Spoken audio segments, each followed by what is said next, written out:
Good afternoon and welcome to this edition of Roland Sports. I'm Tyler Rowland. We're coming to you here from Russell High School, the home of the Red Devils, Marvin Meredith Gymnasium. And with me here is head coach Derek Cooksey of the Russell men's basketball team, the Red Devils. And Coach, it's good to be with you here. First off, talk about your family and I've just seen so many.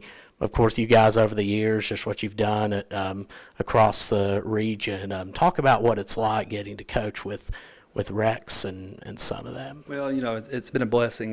We grew up in a household where, primarily we're involved in basketball these days, but we came from a upbringing where my dad was actually a varsity coach for 3 sports. So he started off at Fairview back in the 70s. At one time, I believe he started at the age of 21, and he actually turned 22. So I think he's the youngest football varsity coach ever in state history. So we've been around every type of environment, football, baseball, and basketball. And, as we gotten older, we kind of had that passion, and we grew into coaching basketball. We saw that our dad was able to shape a lot of lives and impact the community and the kids, and, that ultimately is why we got into the profession. So it's pretty unique that we got to coach under Dad. So I started off under my father along with my brother, kind of worked our way up the ranks and actually took over for Dad in 2009. It seems like a long time ago, and it probably is. But, and getting an opportunity to come to Russell a few years ago and get to coach with them once again has been very special. Mm-hmm. And talk about the community at Russell and what you like about being at Russell. I've told people this before. I've always had close relationships at Russell. Growing up, where I grew up in Westwood was on the Russell Westwood line. So I grew up knowing a lot of the people in the community. Knew they were very passionate fan base. My grandparents, every one of them attended Russell High School. So, growing up, I always heard about, their experience at Russell and just, the tradition and as far as the school and the pride. And it's remained true, all these years. That's something, having the opportunity to come over here and be a teacher 4 years ago and be an assistant, I got to kind of, see that firsthand. And last year with my first year as a head coach, I couldn't ask for a better experience. We had a lot of expectations. We had a great senior group, and, the community really rallied behind us. You saw down the stretch, we won our first district championship in 9 years. So it was a big platform and a big opportunity for us to kind of take a step forward with our program. But if you go to any sporting event, you'll see that, you have a lot of fan base and a lot of people that are true to the school. No matter, what season it is and how people are doing, they're going to get behind the kids and they're going to rally and support them. And when it comes to being a head coach, talk about the day-to-day aspect of it, because it's much more than just showing up November 1st and through February or March. Talk about what you do over the summer and some of the grind it entails. It's a process. As I've learned as I've gotten older, you have to pace yourself. You got to give kids breaks when needed. But, when you get opportunities to go, you have to work. And, a lot of times when you finish up in February or March, you're basically getting a period of time where you're kind of letting them recoup and refresh themselves, but then you're getting back into it. You got open gyms in May, and in June you're playing live games. We played about a 16-game schedule this summer.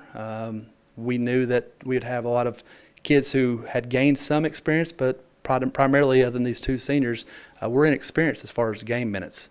But the kids they worked tremendously hard. We played about a 16-game schedule. We had some workouts throughout the summer. We took days off to kind of recover. And just the passion they've had, they're calling me all the time and calling my staff and wanting to get extra shots in the gym. And I think a lot of that, if you look at the senior class last year, they were the same way. They kind of set the precedent. These guys have seen that through their hard work, they were able to achieve things they had, goals in mind. And it's kind of been the trickle-down effect. I mean, next man up approach, these guys have taken that and kind of set the tone for the younger kids coming up in the system. So I've been very blessed with that opportunity to have just kids that have a passion, that want to work hard. It makes my job as a coach a lot easier.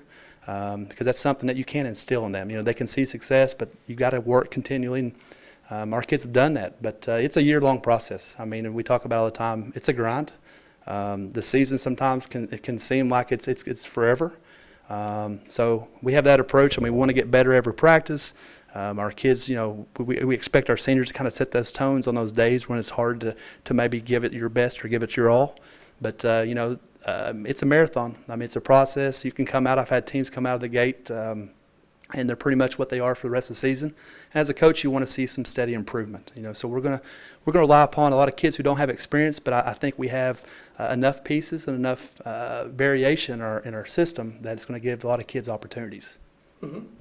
And for the fan base to get to know you a little better, what would be something, maybe a neat hobby or a neat fact about yourself that you could share? Well, it's probably no secret, but obviously I can't play anymore. I enjoyed playing basketball growing up. I played all sports, but I've got a passion for golf. I started playing at about the age of 5 or 6. My grandfather and my father both introduced me to it.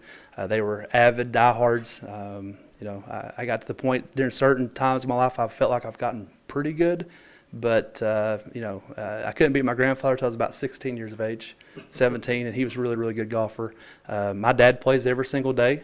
Sometimes we have to question his handicap because he's hard to beat with his handicap, and he's a really good golfer. And my brother, he's a really good golfer. So that's kind of our competitive outlet, so to speak. We enjoy playing with one another, but anytime we can get on the golf course and be competitive, it's a great opportunity, a great time. Mm-hmm. And lastly, Coach, are there any shout-outs you'd like to give? I'd just like to give a shout-out to the Russell Red Devil Nation. They've done a great job supporting us. We were going to try to do our best this season. We've got some lofty goals that we put before ourselves, and they did a great job last year. The student body, they just get behind these kids in a wonderful way, and we're going to go out and represent our community and our school and our program, and hopefully make them proud. Very well said, Coach. We thank you, Coach, for your time, and we thank you all for tuning in today.